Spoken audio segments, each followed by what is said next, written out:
संयुक्त अरब अमीरात यानी यूएई के राष्ट्रपति शेख मोहम्मद बिन जायद अल नाहयान शुक्रवार को आधिकारिक दौरे पर पाकिस्तान पहुंचे।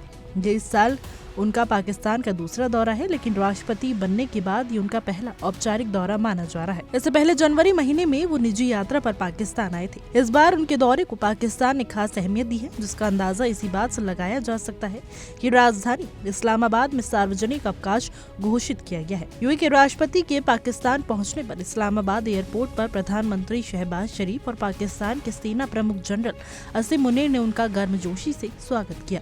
इस स्वागत को पाकिस्तान की कूटनीतिक प्राथमिकताओं से जोड़कर देखा जा रहा है। सरकार ये संदेश देना चाहती है कि यूएई के साथ रिश्ते पाकिस्तान के लिए कितने अहम हैं। पाकिस्तान के विदेश मंत्रालय ने इस दौरे को द्विपक्षीय रिश्तों के लिहाज से बेहद महत्वपूर्ण बताया है। मंत्रालय के मुताबिक शेख मोहम्मद बिन जायद और प्रधानमंत्री शहबाज शरीफ के बीच पाकिस्तान यूएई संबंधों की समीक्षा होगी। इसके अलावा क्षेत्रीय और अंतर्राष्ट्रीय मुद्दों पर भी विस्तार से बातचीत होने की संभावना है। पाकिस्तानी अधिकारियों का कहना है कि इस दौरे के दौरान व्यापार, निवेश, ऊर्जा, विकास परियोजनाओं और क्षेत्रीय सुरक्षा जैसे अहम क्षेत्रों में कई समझौतों पर हस्ताक्षर हो सकते हैं। पाकिस्तान को उम्मीद है कि यूएई इस दौरे के जरिए न केवल राजनीतिक समर्थन देगा, बल्कि आर्थिक मोर्चे पर भी मदद के रास्ते खोलेगा। इसी साल अप्रैल में पाकिस्तान और यूएई के बीच 3 अहम समझौते ज्ञापनों पर दस्तखत हुए थे।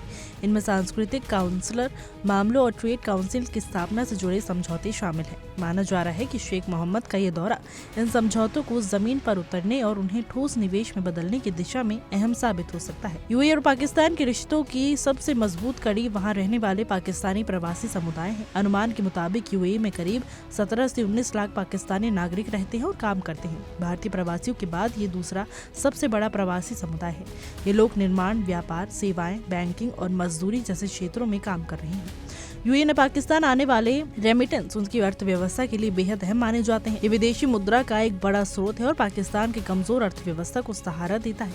ऐसे में पाकिस्तान चाहता है कि यूएई के साथ रिश्ते और मजबूत हो, ताकि आर्थिक संकट से निकलने में मदद मिल सके। सुरक्षा सैन्य सहयोग की बात करें तो यूएई और पाकिस्तान के रिश्ते फिलहाल सैन्य प्रशिक्षण, संयुक्त अभ्यास, सशस्त्र बलों के बीच तालमेल तक ही सीमित है।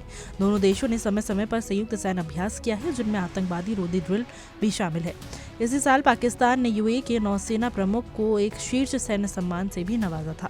माना जा रहा है कि यूएई के राष्ट्रपति शेख मोहम्मद बिन जायद की विदेश नीति सुरक्षा, स्थिरता और मजबूती पर केंद्रित है। ऐसे में अगर पाकिस्तान राजनीतिक और आर्थिक स्थिरता का भरोसा दिलाने में सफल रहता है, तो आने वाले समय में यूएई पाकिस्तान में निवेश के नए रास्ते खोल सकता है। अब सवाल ये उठता है कि यूएई राष्ट्रपति के पाकिस्तान दौरे का भारत पर क्या असर पड़ेगा। विशेषज्ञों का मानना है कि अगर यूएई पाकिस्तान के साथ सऊदी अरब की तरह कोई बड़ा रक्षा समझौता नहीं करता, तो इस दौरे का भारत पर कोई खास असर नहीं होगा। भारत और यूएई के रिश्ते पहले से ही काफी मजबूत हैं। दोनों देशों ने फ्री ट्रेड एग्रीमेंट पर हस्ताक्षर कर द्विपक्षीय व्यापार को $100 अरब तक पहुंचाने का लक्ष्य भी तय कर लिया है। इसके मुकाबले पाकिस्तान और यूएई के बीच व्यापार बेहद सीमित है। ऐसे में भारत यूएई रिश्तों पर इस दौरे की नई नकारात्मक छाया पड़ने की संभावना नहीं दिखती। फिलहाल के लिए हमारी रिपोर्ट में बस इतना ही। देश और दुनिया की तमाम खबरों के लिए देखते रहिए इंडिया डेली का डिजिटल प्लेटफॉर्म।